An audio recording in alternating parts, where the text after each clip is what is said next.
Catherine Ricbuch de la chaîne Pégase Shiatsu, bonjour. Aujourd'hui, nous allons parler écologie et voir si l'évolution du climat modifie les crues. Y a-t-il eu des solutions qui ont été apportées avant et qui n'ont pas été toujours appliquées? Y a-t-il des sonnettes d'alarme qui ont été données et qui n'ont servi à rien? Y a-t-il des choses qui ont été faites dans des pays qui pourtant sont déclarés les plus polluants en la matière, alors qu'à l'Occident, peut-être les choses n'ont pas tout été fait correctement. Alors mes sources. L'article dans le Figaro, l'évolution du climat modifie les crues, du 31 août et du 1er septembre 2019, donc de ce week-end.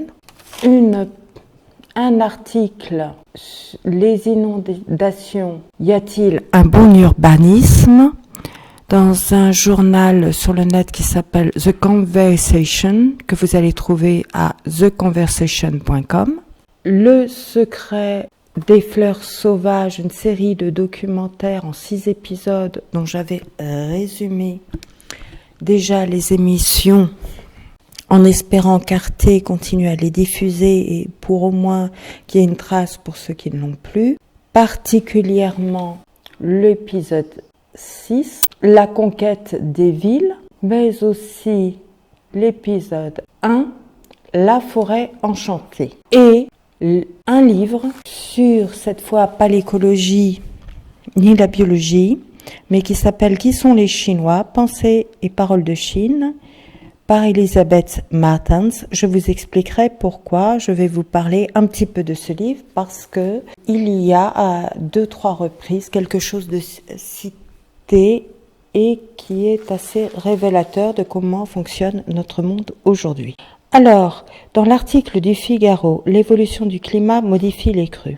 Ils expliquent qu'il y a entre 1960 et 2010 une étude qui a été faite et qui a marqué que sur le vieux continent, plus particulièrement en Russie et dans le bassin méditerranéen, les crues étaient plus marquées jusqu'à 23% par décennie, ce qui est énorme. Cette étude est très sérieuse, elle a tenu compte en fait de facteurs climatiques temporaires, notamment en comparant avec les années avec El Niño, le fameux ouragan, et d'autres études. Il y a eu 35 organismes en Europe qui ont participé, 50 chercheurs. Et donc on voit une recrudescence des crues et on peut se demander à quoi c'est dû. Est-ce que c'est dû à l'activité économique? En fait, c'est bien plus compliqué que ça. Ils expliquent plus loin dans l'article que c'est dû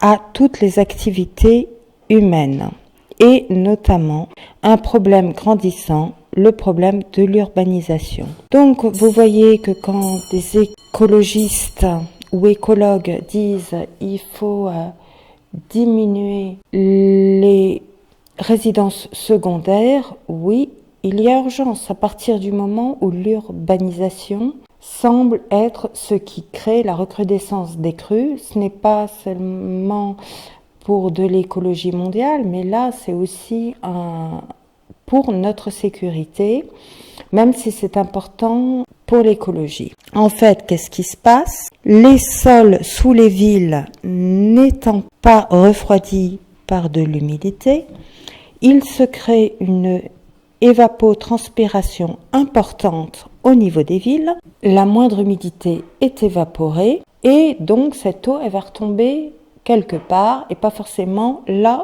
où c'est forcément le plus sain. Et l'on voit pourquoi des gens de l'INRA, dans l'épisode 6, les secrets des fleurs sauvages, qui parle des plantes à la conquête des villes qui envahissent de plus en plus les pavés, les plantes y vont. Pourquoi? Eh bien, en fait, c'est une régulation purement naturelle. En fait, ils se sont aperçus que les plantes étaient très fortes pour refroidir les villes et que, en fait, c'est cette sécheresse, la régulation de cette sécheresse qui mènerait à une recolonisation de l'espace urbain. Et ça a un intérêt pour nous de refroidir nos villes pour avoir moins chaud, pour moins souffrir de la canicule. Mais pas seulement, parce que vous voyez qu'il y a un gros problème, c'est que ces sécheresses des villes seraient peut-être un facteur important des crues. C'est ce qui ressort à l'heure actuelle dans l'information d'aujourd'hui. Et quand vous regardez aussi l'épisode 1, La forêt enchantée, toujours de la même série documentaire Le secret des fleurs sauvages, ils parlent du fait que qu'est-ce qu'il est le plus efficace pour en fait réduire la sécheresse, augmenter l'humidité, pour avoir un écosystème décent, pour que la forêt puisse pousser. En apparence, c'est un vaste fouillis et en fait, non, c'est un écosystème très complexe, parfaitement agencé. Eh bien, ce sont les lianes qu'on n'aime pas parce que ça fait désordre. Donc, vous voyez, on a de sacrées remises en question sur nos façons de fonctionner, nous autres occidentaux, en croyant qu'on sait tout, et ça fait bien rire les Chinois parce que les Chinois ont appris à vivre à la nature, nous pas. Toujours ce problème de la légende d'Actéon, la nature c'est dangereux, il faut s'en préserver, il faut tout nettoyer, et bah oui, sauf que non, la nature c'est du désordre, hein, donc du désordre qui n'est pas là pour rien et qu'on ne comprend pas parce que c'est du désordre. Alors chez soi ça peut être très très bien rangé, il vaut mieux parce que sinon c'est la dépression et le stress nous guettent, mais il faut se rendre compte que on n'est pas en droit d'exiger la même chose de la nature. Donc, vous voyez, on revient toujours au même problème, qu'on veut une nature trop fluide, trop propre. Et quand on voit la source The Conversation, l'article qui s'appelle Inondation, y a-t-il un bon urbanisme, que vous pouvez trouver gratuitement sur le net, il n'y a pas de problème, et éventuellement cotiser, parce que visiblement c'est quelque chose que je ne connaissais pas, mais ils essayent de publier une information de qualité et ils demandent des dons aux personnes qui le peuvent, c'est au volontariat. Vous pouvez lire l'article tout à fait sans investir, mais si vous pouvez, ça sera bien. Eh bien, ils disent que la ville de Sao Paulo souffre énormément d'assèchement des sols. Donc vous voyez, par recoupement d'informations, vous vous apercevez, non, finalement, c'est peut-être pas que la Russie et le bassin méditerranéen, le problème est peut-être plus vaste. Et ils parlent du projet Waterproof Amsterdam, un des sites pilotes qui gère un ensemble de digues et de barrages en parallèle avec une protection des milieux naturels pour que justement les facteurs risques d'inondation de ce secteur naturel ne soient pas augmentés par la ville qui est juste à côté. Et donc ils mettent ça en place et on commence à parler de maisons amphibies et de pilotis, et notamment au Royaume-Uni, sur la Tamise, il commence à y avoir des maisons sur pilotis. Donc vous voyez, c'est très sérieux, il faut vraiment revoir notre façon de voir les choses, de dire, oui, dès que les enfants ont atteint un certain âge, même s'ils n'ont pas d'enfants eux-mêmes, même s'ils n'ont pas de boulot, on les fout dehors. De toute façon, s'ils n'ont pas de boulot, il y a les HLM. Non, moi je peux vous le dire.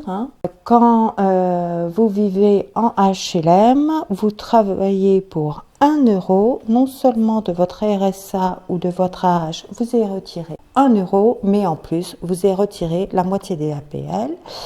Et donc, si vous avez juste le RSA moins 1 euro plus le 1 euro que vous avez gagné, qui fait le RSA, si on vous enlève la moitié de vos APL, c'est plus possible, c'est difficile. Penser comme ça, c'est mettre vos enfants économiquement en difficulté, et pourtant, les gens raisonnent encore comme ça à l'heure actuelle. Des gens qui ont 40, 50 ans, non, ce n'est pas normal. Il faut comprendre que c'est la crise et que, oui, crise économique, crise écologique, crise à tous les niveaux, et que peut-être faire un petit effort pour vivre ensemble, pour limiter les logements, pour limiter non seulement les résidences secondaires pour les plus riches, mais les résidences principales pour les plus pauvres, pour régénérer de la solidarité.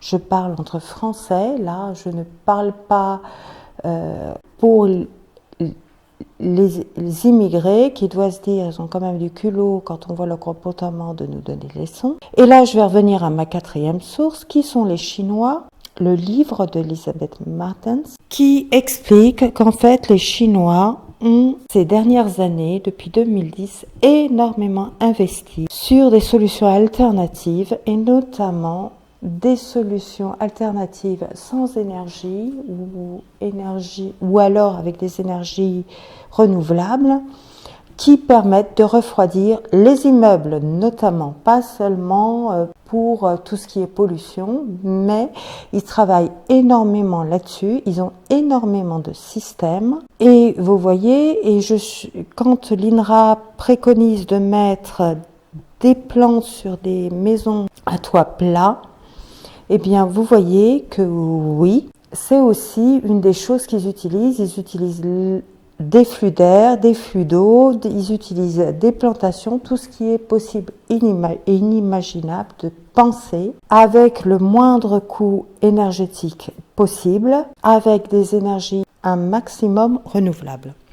Donc là, en ce moment, c'est les Chinois qui sont en train de nous donner des leçons d'écologie. Parce que peut-être, justement, parce qu'ils ont été au fond du gouffre à cause de trop d'occidentalisation. Mais il ne faut pas oublier que la philosophie chinoise, c'est celle du paysan chinois qui vit en harmonie avec la nature. Et que peut-être, ils ont des millénaires d'expérience vers lesquels ils reviennent après seulement quelques décennies d'erreurs.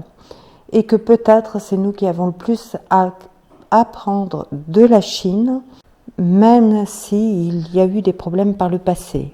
Donc, je vous demande de méditer là-dessus et je vous remercie pour ceux qui m'ont écouté jusqu'au bout et qui ont enfin compris qu'il faut, oui, vivre ensemble dans une même famille. Il faut avoir moins de logements qui sont vides les 3/4 de l'année.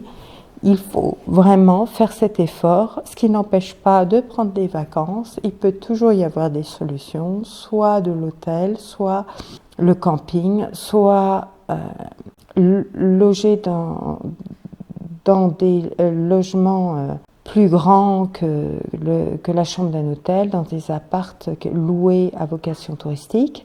Il y a toujours des solutions, ça ne veut pas dire plus de vacances, il faut repenser nos vacances, il faut repenser aussi notre ténacité actuelle au célibat, qui dérive peut-être, je me précipite dans une relation n'importe quoi, n'importe comment, puis je finis seule, parce que je me marie pas, ou alors parce que j'épouse au contraire n'importe qui. Il y a tout un système de réflexion sur nos vies modernes à revoir. Je vous remercie de m'avoir écouté.